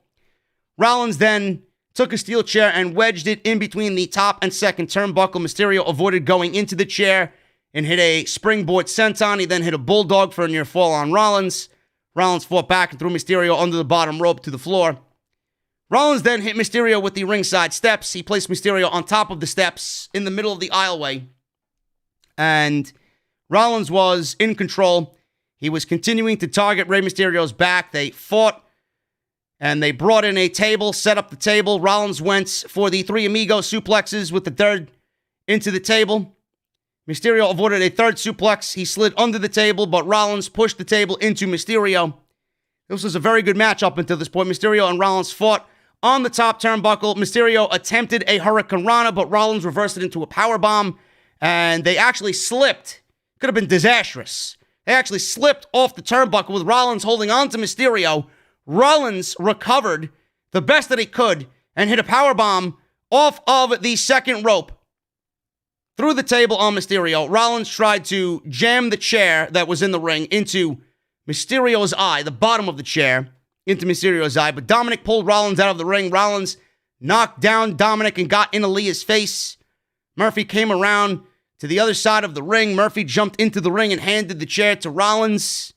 He then went to pick up Mysterio, but instead took out Rollins with a Shining Wizard or a V-trigger knee. Angie and Aaliyah were celebrating at ringside. Rollins chased after Murphy, but Mysterio hit a 619. He actually missed the 619. He fell out of the ring for the first one, which looked terrible. Mysterio had an off night tonight, man. I think when you miss your finishing move that badly, I think it's time to hang it up. Honestly, or at least cut back on the amount of times that you're in the ring. But Mysterio, he botched the 619. They played it off well that Rollins pulled down the bottom rope as a way that he knew it was coming. And then he set it up again. He hit the move the second time. He paid tribute to Eddie Guerrero with the frog splash, being that it was the 15th anniversary of Eddie Guerrero's passing. Hit the frog splash for the win. Mysterio looked at Murphy before he hit the frog splash almost as a way to thank him. After the match, Mysterio demanded Murphy to get into the ring. Mysterio then looked at Murphy and says, "You wanted my approval. Here's my approval." And he offered his handshake to Buddy Murphy, and they shook hands. Aaliyah comes running up, hugs him. So pretty much Rey Mysterio is giving Buddy Murphy the okay to date Aaliyah. So that's that. It's all over. It's all over. After the match, that was it. And Mysterio finally gave Murphy his approval. So it is over, folks. The final chapter is in the books. And now we move on from Rollins and Mysterio to Rollins and Murphy. And the best thing for Rollins to do is put over Buddy Murphy after all of this is over with. But the thing is, if Rollins is going away, do you honestly trust WWE to book Buddy Murphy? To book Buddy Murphy in a prominent way on SmackDown? I mean, give me a break. This is good for the time being, but when Rollins is not there and Buddy Murphy has nothing to do anymore, what is Buddy Murphy going to be handed? Nothing. He'll be in catering with Aaliyah and Apollo Crews. Backstage, Adam Pearce told Natalya that she has a chance in yet another triple threat match tonight to earn her way onto Team SmackDown. Natalya said she's the boats. She's not. And she wants to be added to the match. Why can't you just add me? Pearce said it's a triple threat match that's next. Natalya walked away angry. Chelsea Green then walked up to Adam Pearce and smiled. Chelsea Green, who we haven't seen in months since WrestleMania, appeared on SmackDown. No vignette, no coming attraction, no hype, no social media announcement, no word of Chelsea Green anywhere at all on this show. Someone tell me how that makes any sense whatsoever. It's almost as if WWE is blatantly wanting to kill talent. Now, Natalya versus Tamina versus Liv Morgan. This was the triple threat match. Then we had the announcer say that it was now a fatal four-way. And Chelsea Green was added. Chelsea Green was added to this match. And I don't know if it's in the news, but Jesse texted me. It's in the news. It made the dirt sheets already. Liv Morgan wins in 3 minutes. Liv Morgan wins in 3 minutes. Great for Liv Morgan. The SmackDown team is actually looking very good, man. Bianca Belair, Ruby Riott, and Liv Morgan. I'm okay with that. I'm okay with it. I'm not okay with Tamina being on television. I don't even know why the fuck she's on TV, man. I still don't even know why she has a job, to be perfectly honest with you. Chelsea Green was in this match. It ended in 3 minutes. Now, I know you were just like me. She lost this match. You bring her out there, and you put her in this match, making it a fatal four-way, and she doesn't win the match. At first, I was like, what the fuck was the point of that? You did nothing with this woman. Nobody knows who she is. And then you put her in this match and she fucking loses. She loses. I was upset. WWE dropping the ball on Chelsea Green, who's very talented. Again.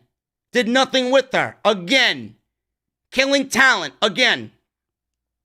Then I come to find out that Chelsea Green was injured during this match and WWE called an audible.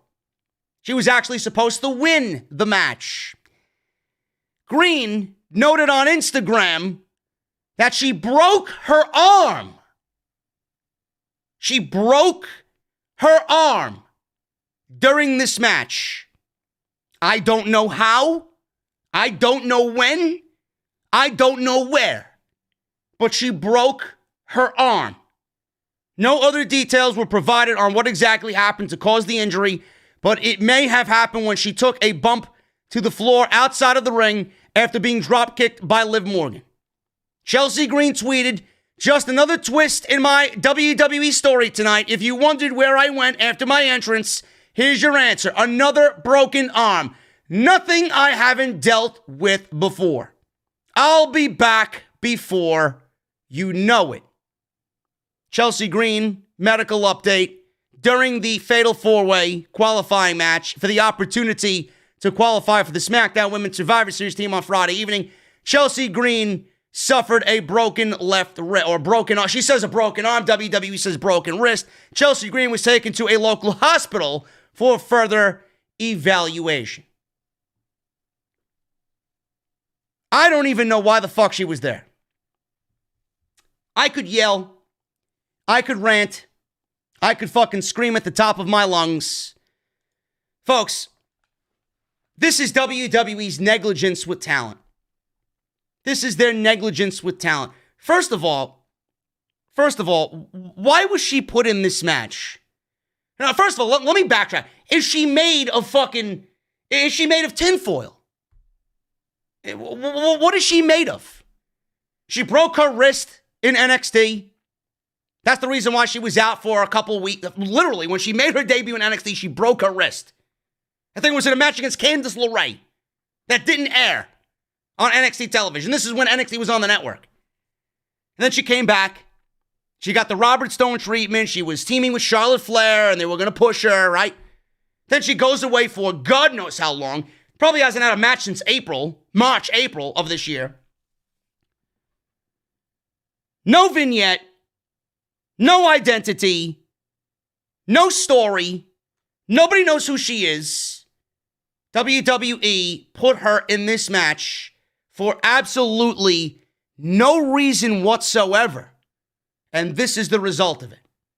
When Liv Morgan, at the end of the day, is the one who should have won this match to begin with. It should have stayed a triple threat match. Liv Morgan with Ruby Riott being on the team made the most sense. I don't know how none of you fucking think about that. Ruby Riott's on the team. Ruby Riott is Liv Morgan's tag team partner. Don't you think that Liv Morgan would have made sense? Why is Chelsea Green in a match that she had no business being in, getting hurt when she shouldn't have been hurt, shouldn't have been on the show? At the end of the day, when Liv Morgan should have been the logical choice to win this match. And at the end of all of this, the story is going to be Natalya getting on the fucking team anyway, because there is no one else. The division sucks. It sucks. She's going to end up on the team anyway. And Bayley's going to end up on the team because she has nothing to do, and they need a team captain. WWE just put a woman out there to get hurt for absolutely no reason. And they'll brush it off as if nothing happened. Why was she in the building? Why?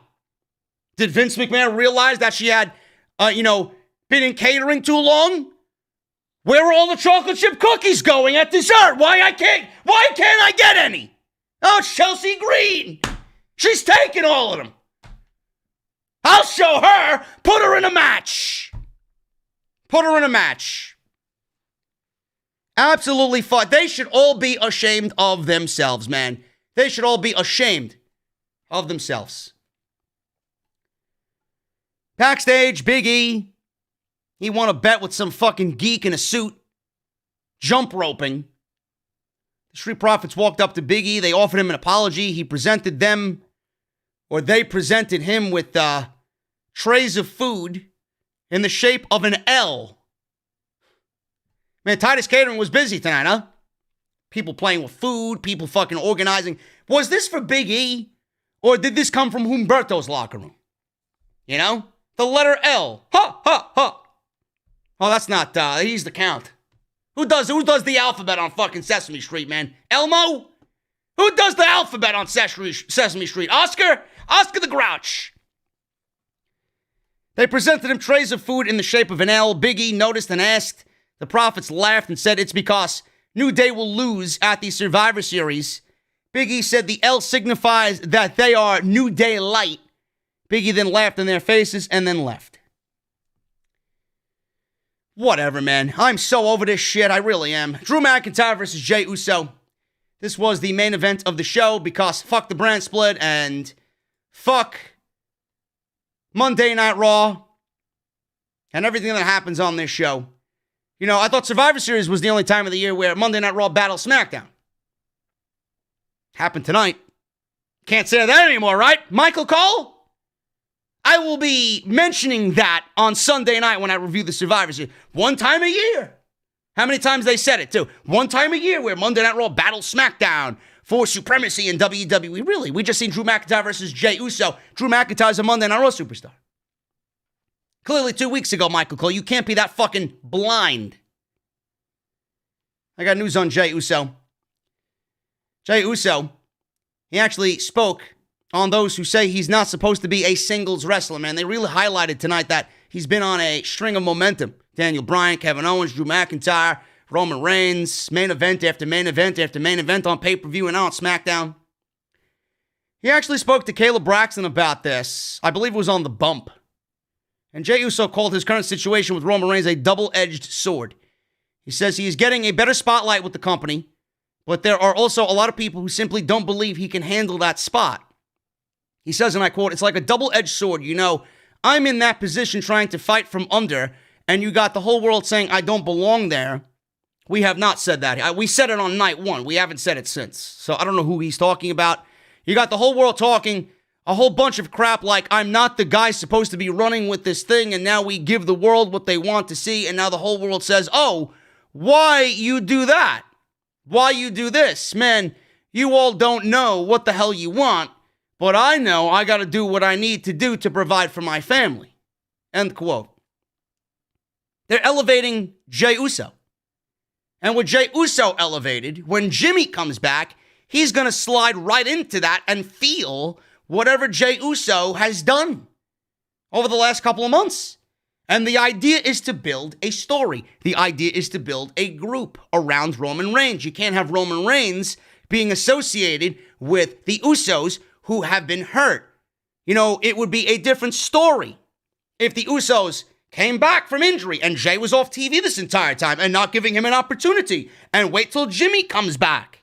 You know, it's a different situation where you take the Usos straight out of a 9-10 month injury for Jimmy Uso and place him with Roman Reigns. What are they going to offer Roman Reigns? How are they going to make Roman Reigns look good? They won't, and they can't because they haven't been built up. You're taking them from nothing and putting them in something, and being that they came from nothing, how are they going to make Roman Reigns look good? Doesn't work that way. So you got to put Roman Reigns in a situation where he's surrounded by power. You got to put people around Roman Reigns that are going to enhance him and his act. And that's exactly what they're doing. Jey Uso and Roman Reigns have been the best thing on SmackDown. I have no problem with what they're doing. It's the best story in WWE right now. Where they're going with all of it, I have no fucking idea. It's almost like it's taking a little vacation. Because they're worrying about the Survivor Series, which doesn't mean anything. Survivor Series is The Undertaker and the 30th farewell anniversary of The Undertaker, which we all know is not the farewell. That's what the Survivor Series is. Everything else that's happening at the Survivor Series doesn't matter to anybody. So, Jey Uso is exactly where he needs to be because it is imperative that Roman Reigns gets them to a point where they make him look good. He's making them look good, and with his help, they're going to make him look good. It's very simple, folks. I don't know why people want to complain. I don't know why people don't see it that way. Moving on, man. Daniel Bryan. Spoiler on Daniel Bryan's next feud after Jey Uso. Obviously, Bryan was mentioned tonight a couple of times. Meltzer noted in the Wrestling Observer newsletter that Reigns versus Bryan is the planned direction for the Universal title. It's not clear when that feud will kick off, but since Reigns will be wrestling in the champion versus champion match at Survivor Series against Randy Orton, should be against Randy Orton, then it means that it won't be until at least December, or maybe the Royal Rumble, but we'll see Bryan challenging for the Universal title. Now, I said WrestleMania. If it happens at the Royal Rumble, I wouldn't really mind it, but I really wouldn't want it to happen there. The Rumble is where all of this kicked off for Daniel Bryan, and it really kind of made Roman Reigns, the top guy, then go this way. All because of what happened in that 2014 Royal Rumble. And then Roman Reigns felt the effect of that in the next year's Royal Rumble, 2015, when The Rock raised his hand in Philadelphia and they all booed the shit out of him. Because everybody still wanted Bryan. So that is the plan. Whether it happens at WrestleMania, Royal Rumble, TLC, we don't know yet. Keep Bryan off of TV and have him win the fucking Royal Rumble. Bryan versus Roman at WrestleMania. Book it. It's the best story outside of what's going on right now with the Paul Heyman, Roman Reigns, Jey Uso thing. Drew McIntyre wins in 12 minutes here. He didn't show up on SmackDown to lose. Some back and forth here. Drew took control of Jey after a commercial break. Reigns and Heyman walked out to Roman's music. Jey shoved a distracted Drew into the ring steps because, dumb babyface syndrome. Jey threw him into the ring. Jey was going to beat up on him, but Roman yanked him out of the ring by his boot. He told Jey that he doesn't care if he beats him. He wants Jey Uso to make Drew McIntyre understand. Drew McIntyre then was on his back. Jey Uso went into the ring, started grounding and pounding Drew McIntyre. Drew came back soon after with a Claymore kick for the win. Drew McIntyre wins after the match. Drew dropped to the floor and had some words with Reigns. Reigns stared back. He looked at his Universal title. He said, "Get yourself one of these and we'll talk on Sunday." He turned and walked to the back, and Drew smiled as the show went off the air. Jey Uso losing to Drew McIntyre is not a setback for Jey Uso at all. Jey Uso beat Daniel Bryan. He beat Kevin Owens, right? He is right now, biggest focus on the SmackDown Men's Survivor Series team. He's with Roman Reigns and aligned with Roman Reigns. This is not a setback at all. I don't know where WWE is going with this Drew McIntyre situation. I really don't. I actually pitched on my off-the-script extra yesterday that if Drew McIntyre and Randy Orton's happening on Raw, I even pitched the idea of The Fiend interfering. And The Fiend costing Drew McIntyre the championship because The Fiend wants to take the title off of Randy Orton himself, and he doesn't want anybody to interfere with that because the story there is between Randy and Bray Wyatt because Randy burned down the Wyatt family compound. And then we get Drew McIntyre versus Bray Wyatt at Survivor Series, give them a match on the show, and then Randy Orton can fight Roman Reigns, and then we get a triple threat match at TLC, which, again, McIntyre's going to lose, and Bray Wyatt's going to lose. So no matter what you're looking at here, it's always going to be a situation where nothing is going to be any different. Randy Orton can't lose, Drew McIntyre can't lose, Bray Wyatt can't lose, Roman Reigns can't lose. Yeah, you're all intertwining them in this storyline and whatever the fuck is going on here, and you don't have any way out of it or to make sense of it. McIntyre, Orton against Reigns. It doesn't matter. It doesn't matter. It does more harm to Randy than anything. And if you're going to put the title on Drew to have him lose to Roman, it doesn't make any sense. It's definitely going to be a fuck finish. Definitely going to be a fuck finish. I'm so over this Survivor Series Raw versus SmackDown shit. I really am. They fucking killed all of my interest in this concept this year. 2 weeks from the Survivor Series. Now you want to play up one match at Survivor Series to be a bigger deal than everything else with the Raw versus SmackDown deal. I'm not buying it. Guys, that is the SmackDown review. If you have come for the review, that is it, man. That is it. If you guys want to hang out, you can certainly stick around, and we're going to go over the super chats in just a second, man. 1,700 deep in here. We had over 2,100 at one point. I appreciate you guys sticking with me, man. Hit that thumbs up. If you agree with me on the Zelina Vega situation, man, hit that thumbs up. Let's try for 1,000. I know we can hit 1,000 likes on the stream right now. We got 739 likes. Let's do it, bro. And the super chats are open. Get them on in. We'll hang out. But if you guys have come for the review and you enjoyed it, hit that thumbs up. I'll see you guys on Twitch at some point this weekend, probably tomorrow. And I'll see you guys this weekend for Off the Script episode 351, man. Wow. Wow, man. What a night.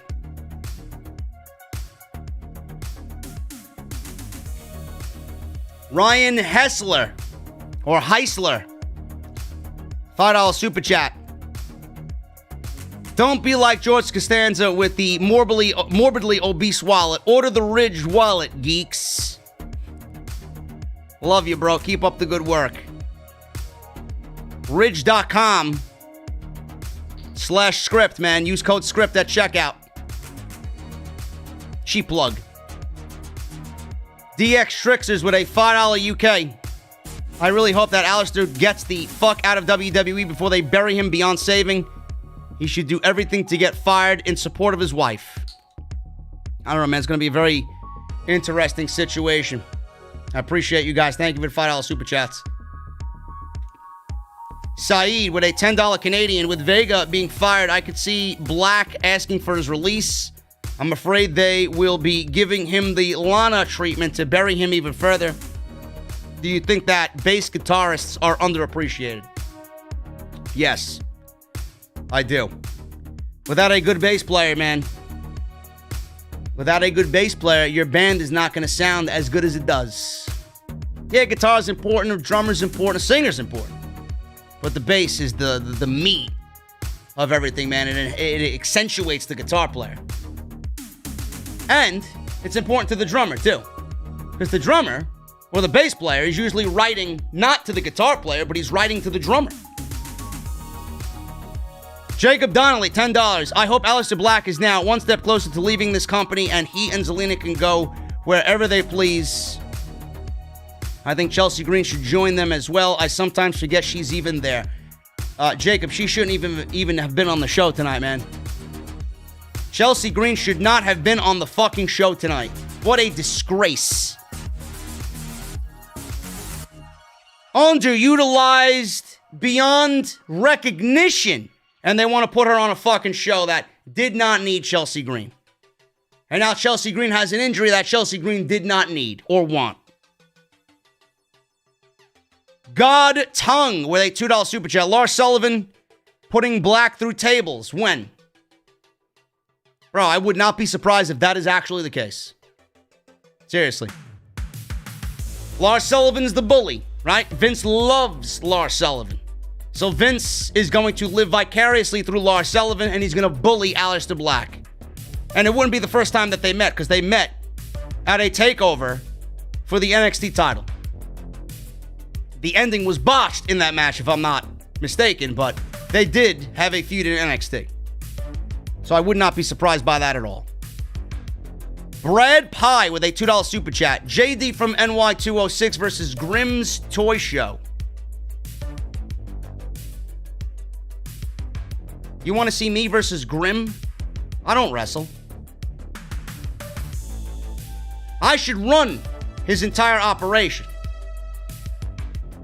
People would actually watch them.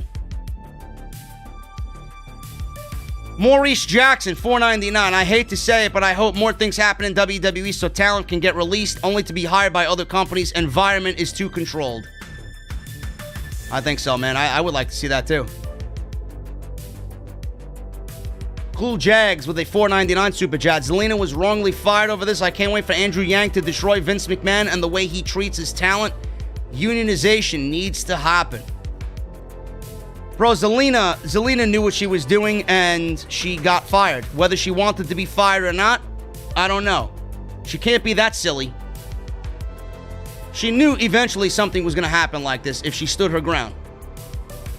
Or maybe WWE kind of led her and gave her a false sense of security. Oh, you know, Vince loves me and this and that. He's never going to fire me. Like I said, they didn't even go from fine to suspension into the termination. They went right to the termination. She was used as a sacrificial lamb today. That's all it boils down to. Jeremy Westbrook, $1.99. They didn't have to fire her. Of course they didn't have to fire her. Of course they did not have to fire her, man.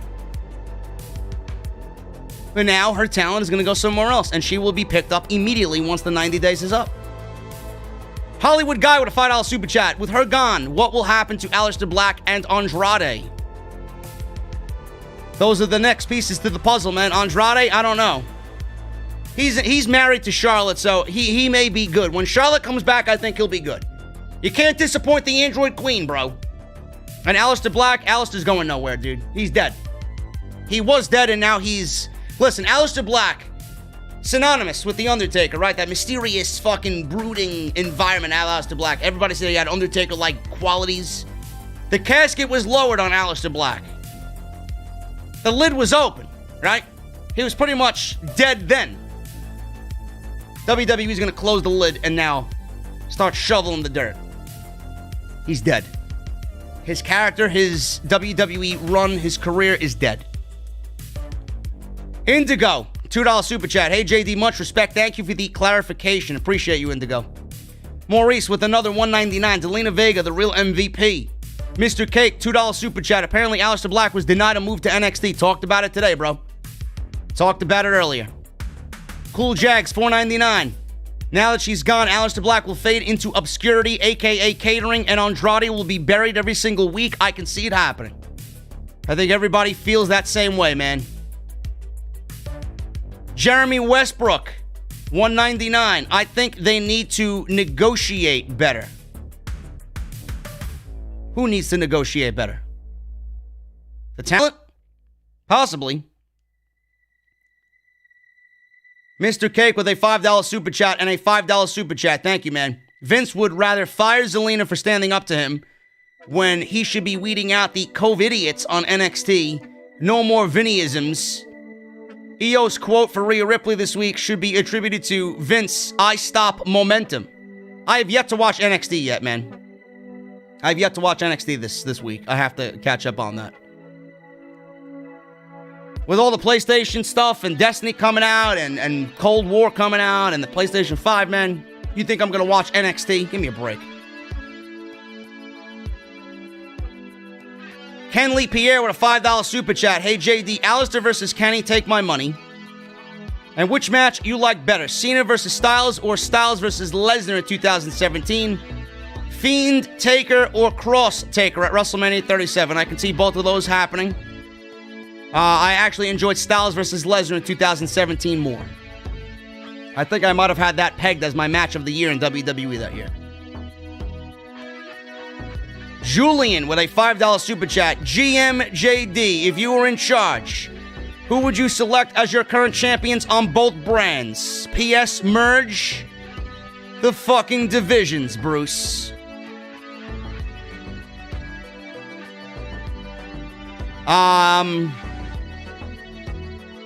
I'd merge the tag team divisions, and I would actually not have the New Day as champions. I would not have the Street Profits as champions. I would probably... That's a tough one as far as tag teams go. I'm trying to think. I would probably give the titles to... Man, it's tough to say. I'm trying to think.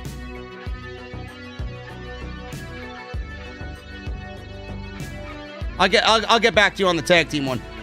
Women's champion on Raw, Asuka, no question. World champion. You know, again, it's tough to say. I'd probably go with Styles because he's the best wrestler, and I feel like the best wrestler should have the championship. As far as SmackDown goes, Reigns as a heel doing it perfect. Sasha is perfect. And a women's champion, you know, Sasha, again, you know, I told everybody's like, oh, she shouldn't have been the champion yet. But it was always inevitably going to go there. I'd actually make the Cruiserweight title float from brand to brand as well. Julian, thank you for the $5, man. CJ Voorhees, $5 super chat. Black to AEW. They took everything from him that made him special. Now he's just like everyone else. Montreal, $2 super chat. Vince isn't a dictator. He is a tyrant. Mr. Cake with a $5 super chat. JD, thoughts on AEW forgetting about Lance Archer's rematch with Jon Moxley? Who says he's owed a rematch? By the way, AEW just booked Thunder Rosa versus Serena Deeb for the NWA Women's title on Dynamite this Wednesday, if anybody's curious. Laura Conway, $2.99. Happy Friday, JD. Keep up the awesome job. Thank you. Laura Montreal, $5 super chat. What is next? Vince going to take away people's freedoms of speech and make them say how great his decisions are. I wouldn't put it past him to do it. Nobody has freedom in WWE, man. Nobody. They have freedom of nothing in WWE. Julian, 5-on-5 elimination WWE versus AEW. Who would you pick? Bro,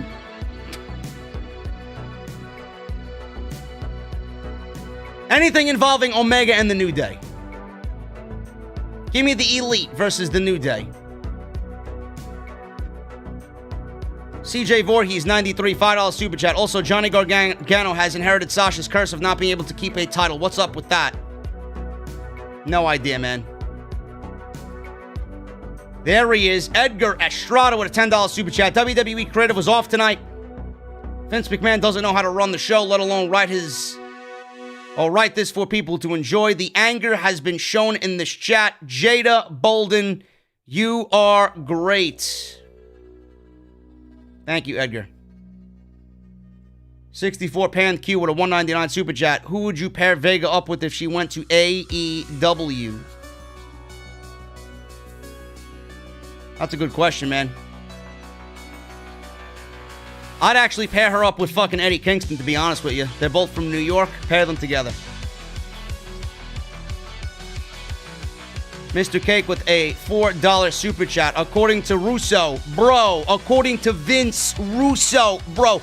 USA Network ain't happy, bro. Who knows what to believe from Vince Russo, bro. Chad Gable, bro, taking on the old Gulak role, bro, would be great, bro.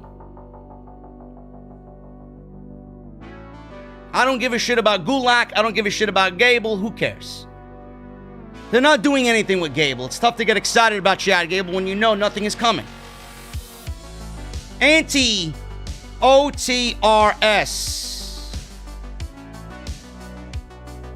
$2 super chat. 10 seconds of JD falling off his chair is greater than SmackDown. Damn fucking right, bro.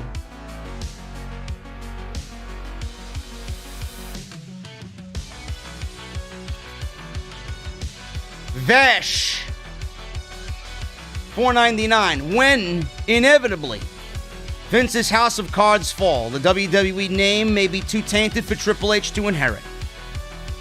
The more this shit goes on, dude, nobody will be able to fix what Vince McMahon has ruined. I believe he's actively trying to ruin his company so nobody else can take WWE into the future. Cal L with a $5 super chat. Hey, JD, whatever became of Jason Jordan? He's actually a backstage agent producer for Monday Night Raw. Inverted. $2 super chat. Zombies, let me know. I will not be on till tomorrow, bro. I will let you guys know in the chat. Edgar Estrada, look at this beast with a $20 bomb on the Zelina firing. Shows WWE traps these men and women under a giant hammer. Even when you're home and not in a ring, you have to give them part of your wages. Vince and his fools are out of control. JD, you're 100% right. OTS for life.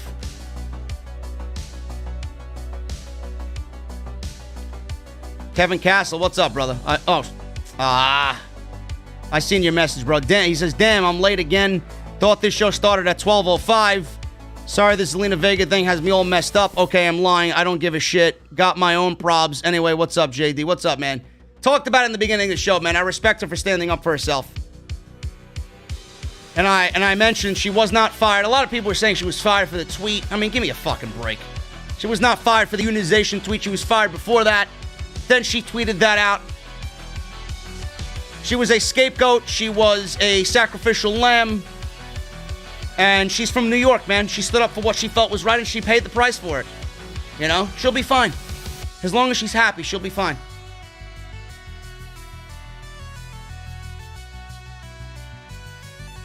Mr. Cake. Edgar, thank you for the $20 bomb, bro. Mr. Cake. Black broke Lars's jaw so he'd have a bone to pick. True. True. Joe Flip, $4.99, says, keep it up. Thank you, Joe Flip. And another $2.99. Thank you, Joe Flip. Phil with a $9.99 super chat. Can't wait for my PS5 for Christmas. What games are you looking forward to besides COD? And do you have the digital version of the PS5 or the one with the disc drive? I got Demon Souls. I will be playing that. Spider-Man. I will be playing that. And I think there's a game called Immortals, Phoenix Rising or something like that from Ubisoft. It looks like Zelda. Looking forward to that. And I got the digital version of the PS5. I wanted the disc, but I was only fortunate enough to get the digital version. JD, if you had to pick a new theme for SmackDown or Raw, what would it be? I'd go with Trivium for SmackDown and Code Orange for Raw. I think all wrestling should be associated and affiliated with heavy metal. I think the Monday Night Raw theme song is good, but it doesn't fit a wrestling show. It fit Bianca Belair's promos or vignettes, but it doesn't fit for a theme.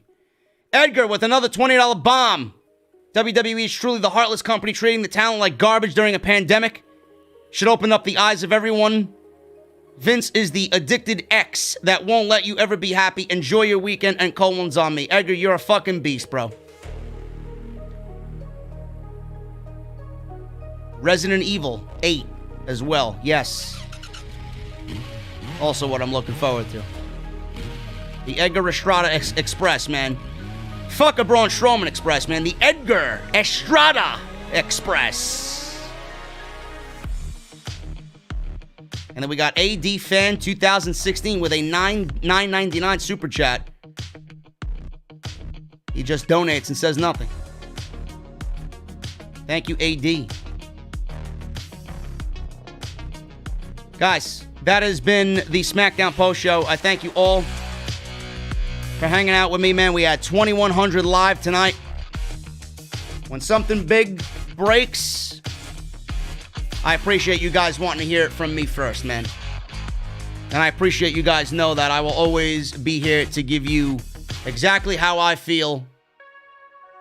And I'll give you the truth about everything, man. I'll never bullshit or sugarcoat anything. I'll never deviate away from what I've built this channel on, and that is trust and being real and being genuine, man. Guys, I'm getting out of here. Please, if you can, kindly hit that thumbs up. 822 likes. I know there's some people in the chat that have not hit the thumbs up. I can't even begin to tell you how it helps out the video, man. You help out the channel by doing that one very little thing. Twitter, @JD from NY206. Instagram, same thing. Patreon.com/JD from NY206. Bonfire.com for your t-shirts. Mouthmasker.com/OTS. If you missed the Monday Night Raw and AEW Dynamite live streams with the Off the Script Extra Thursday, links are down below in the description. Go and check them out. Twitch, follow me on Twitch, man. I'll be on Twitch all weekend. Twitch.tv/JD from New York. And hit that subscribe button. Become a part of the family. And become a part of JD's Elite. Guys, I'm getting out of here. Give me those guitar emojis. I'm getting in the Mustang. Taking my cold beverage. Music turned up to full blast. I'm driving away into the night sky, man. I'm tired. I got a lot of shit to do tomorrow. And I'll see you guys this weekend for Off the Script, man. See you guys later.